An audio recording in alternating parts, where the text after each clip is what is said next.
El sistema informativo de Canal 1 presenta CMI Última Emisión. Tributaria avanza a toda marcha en el Senado. No hay quórum deliberatorio, se levanta la sesión. Otra jugadita en Cámara de Representantes. Por polémico error levantan sesión. El viernes será la votación final de la tributaria. Consideramos que no se ha escuchado el clamor de quienes hemos sido víctimas. Familia de Dylan Cruz insiste que caso debe ser investigado por justicia ordinaria y no por la justicia militar. Gobierno y FARC acuerdan extender por un año más comisión de verificación de acuerdos de paz. Ex magistrado Jorge Pretel, condenado a 6 años de prisión, apelará decisión. Riesgo de prescripción de delitos en el desfalco de Interbolsa. Otra millonaria multa a Uber por promoción de servicio ilegal. Cámara da luz verde para juicio político a Trump. Senado de mayoría republicana definirá en enero las protestas en Barcelona convocadas por el tsunami democrático. Buenas noches, bienvenidos a CMI Última Emisión. Se define la aprobación de la reforma tributaria en el Senado. Gerardo, buenas noches. ¿Cómo va el debate? ¿Qué falta por ser aprobado? Hola Claudia, buenas noches. Pues ha retardado la aprobación final de esta reforma tributaria una discusión sobre beneficios para farmacéuticas nacionales versus las internacionales. El senador David Barguil, quien es el coordinador ponente, ha dicho que ese beneficio no sería benéfico para los colombianos, que terminarían pagando de su bolsillo esa exención. Sin embargo, el partido Cambio Radical ha pedido que el ministro Alberto Carrasquilla explique que sí se beneficiaría a la industria nacional y que se volvería más equitativo el tema con las multinacionales, que la farmacéutica es una industria que merece tener exenciones frente a los mercados internacionales. Sin embargo, el grueso de esta reforma en el paquete social que le interesaba al gobierno nacional ya fue aprobado en el transcurso de la tarde de más de 150 artículos que tiene esta llamada ley de crecimiento. El grueso de la reforma tributaria aprobada por la plenaria del Senado contempla los beneficios para los sectores más pobres. Devolución del IVA a los estratos más bajos. 2.8 millones de hogares colombianos van a tener un chequecito donde se les va a devolver el IVA. Exención del IVA a tiquetes aéreos para zonas de difícil acceso. Guainía, Guaypés, Amazonía, son departamentos que del interior no se logra llegar por vía terrestre. También contempla disminución de la cotización de salud para pensionados. Lo aprobado le genera una sobretasa al impuesto de renta que paga el sector bancario. El gobierno espera recaudar 2 billones de pesos por este concepto. El senador Gustavo Petro manifestó que esta iniciativa, que esta reforma beneficia es a los más ricos. No es reduciendo los impuestos a los más ricos, es subiendo el salario real y protegiendo la economía de importaciones. Esta afirmación del senador Gustavo Petro ha sido recogida por varios congresistas que manifiestan que las pensiones altas deben tener un mayor incremento para que se beneficie a las que tienen menor aporte en salud, que ganan menos los colombianos. Desde el Senado de la República, Gerardo Aristizábal, CMI, La Noticia. Gerardo, gracias. Entre tanto, en la plenaria de la Cámara se enredó el trámite del proyecto de reforma tributaria. La decisión de la representante María José Pizarro de levantar la sesión provocó que el gobierno ampliara hasta el próximo lunes 23 de diciembre las sesiones extras del Congreso para salvar la iniciativa. Y dado que no hay quórum deliberatorio, se levanta la sesión para mañana a las 10 de la mañana. Esta decisión de la segunda vicepresidenta de la Cámara, María José Pizarro, de levantar la sesión donde se terminaría de discutir la reforma tributaria desató un verdadero revuelo en la corporación. Yo estuve en contra de la jugadita del senador Macías y hoy repruebo la jugadita de la representante María José Pizarro. Es un atentado contra la democracia y la administración de la ley. Una mala jugada de la oposición queriendo dilatar el proceso. Mientras el presidente de la Cámara calificó de sabotaje, el viceministro de Hacienda dijo que fue un hecho antidemocrático. La doctora María José aprovecha el momento para sabotear y levantar la sesión. Es absolutamente antidemocrático la forma en la cual levantaron la sesión de hoy. María José Pizarro y la oposición que la respaldó se defendieron de sus contradictores. No se trata de ningún sabotaje, el sabotaje es de ellos. Debieron estar allí presentes para debatir la ley más importante del gobierno. No, aquí no hay ninguna jugadita, las jugaditas las hacen otros, que hicieron unas jugadotas. Para evitar cualquier vicio de trámite, mañana fue convocada la plenaria para anunciar el debate de los últimos artículos que serán votados el viernes. La Judicatura dejó en manos de la Justicia Penal Militar la investigación por la muerte del joven universitario Dylan Cruz, quien perdió la vida tras un disparo realizado por el Escuadrón Móvil Antidisturbios. Para ese tribunal, los hechos en los que resultó herido el joven, que posteriormente falleció, ocurrieron en medio de un acto del servicio que cumplía el agente del SMAT que le disparó. Según la ley, le corresponde a la Justicia Penal Militar investigar cualquier acto cometido por uniformados en medio de una operación que haya terminado afectando a la población civil. En este caso, la Sala Disciplinaria estudió el conflicto de competencias que se presentó y concluyó que la Justicia Penal Militar tendrá que investigar y juzgar al integrante del Escuadrón Antidisturbios que causó la muerte del joven para determinar su grado de responsabilidad e imponer una pena si así lo considera. El ministro de Defensa dijo que respeta la decisión. Es una decisión del Consejo Superior de la Judicatura. Las decisiones se respetan y naturalmente ahora corresponde a la Justicia Penal Militar adelantar la investigación correspondiente. Pero la hermana del joven manifestó su desconcierto. Llamamos a la justicia a reconsiderar esta decisión y anunciamos que en los próximos días, en conjunto con los abogados que nos representarán, interpondremos acciones jurídicas que permitan que el homicidio de mi hermano sea conocido por la justicia ordinaria. El estudiante Dylan Cruz murió el pasado 24 de noviembre en medio de las manifestaciones que se realizaban en la calle 19 con carrera cuarta en el centro de Bogotá. Empezó a operar la Fuerza de Despliegue Rápido número 4, enviada al departamento del Cauca para contener la expansión de las disidencias de las FARC. Empezaron a patrullar los primeros batallones de la Fuerza de Despliegue Rápido que el presidente Iván Duque trasladó al departamento del Cauca tras el asesinato de varios líderes. Son unas fuerzas que tienen harta movilidad, una capacidad diferencial a las otras unidades y que también tienen la ventaja de que son muy móviles, son muy rápidas. Son unidades integradas por soldados experimentados y que van a tener también un gran soporte de inteligencia. El comandante de las fuerzas militares aseguró que no hay restricciones legales para perseguir a alias Majin Buu, jefe de las disidencias y que se encuentra acogido a la JEP. No hay ningún tipo de restricción para combatir factores de inestabilidad y menos estos bandidos tan peligrosos como es el caso de Majin Buu. En los 8 municipios del norte del Cauca habrá unos 2.500 militares. El gobierno y el partido FARC acordaron hoy prorrogar por todo el año 2020 la Comisión de Verificación Bilateral, que es el mecanismo con el cual las dos partes vigilan el cumplimiento de los acuerdos de La Habana. Así lo informó el comisionado presidencial Emilio Archila. La Comisión de Seguimiento, Impulso y Verificación de la Implementación de los Acuerdos de Paz, conocida como la CECIBI, es la instancia en la que se reúnen el gobierno y las FARC para intercambiar reclamos sobre el desarrollo de los compromisos adquiridos por el Estado y la desmovilizada guerrilla. Se reunió hoy y pudo haber llegado a su fin, pero el gobierno del presidente Duque solicitó que se prorrogara su vigencia un año más.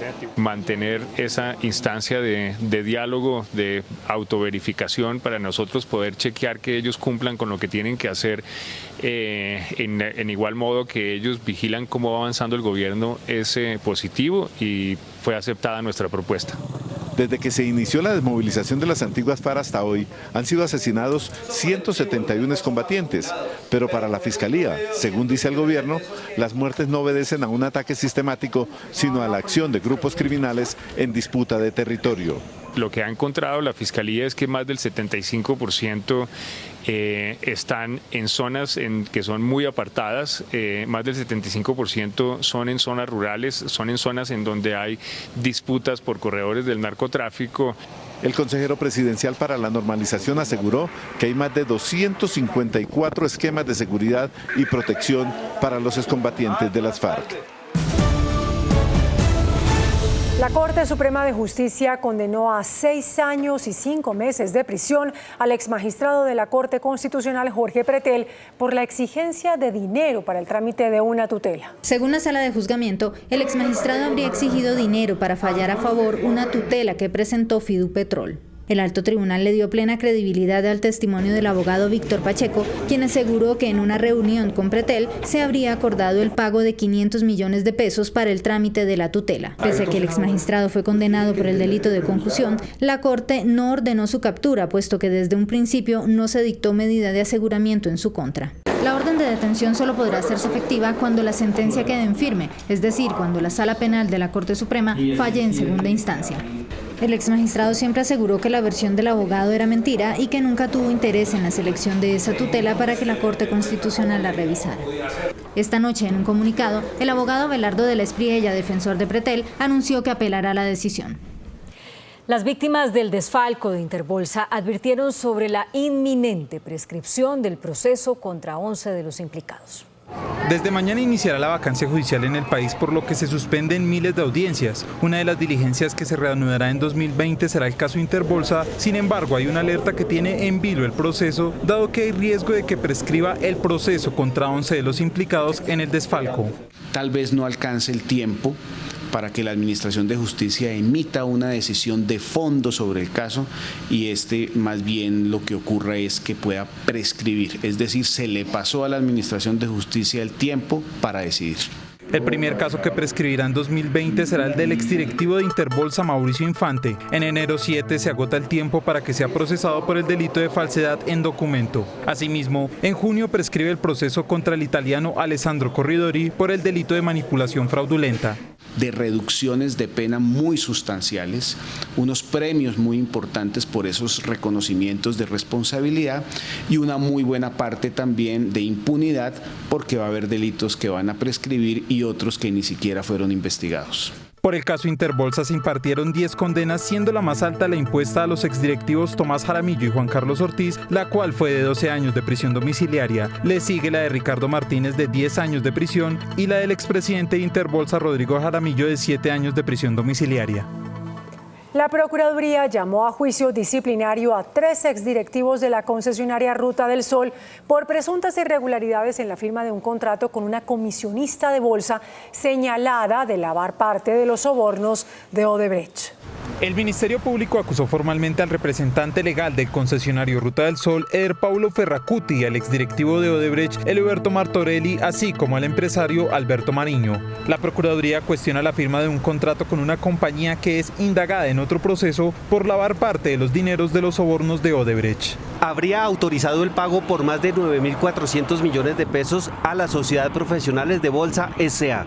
Para la Procuraduría, hubo irregularidades en el contrato como una presunta falsedad para autorizar la firma del convenio. En el auto también se archivó la investigación contra Gustavo Ramírez, Óscar Hernández y Miguel Vargas.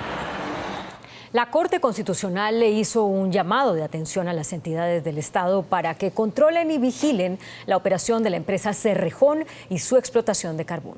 La decisión fue adoptada al fallar una tutela a favor de indígenas de la comunidad Wayuu en La Guajira, quienes aseguraron que la explotación minera a cielo abierto que realiza el Cerrejón está afectando el ecosistema y su salud por la contaminación del aire, el agua, la fauna y la flora. El alto tribunal encontró que la comunidad indígena se encuentra en un grave riesgo por la dispersión continua de polvo de carbón que supera los límites permitidos, además de la exposición a químicos y gases que podrían estar causando graves enfermedades.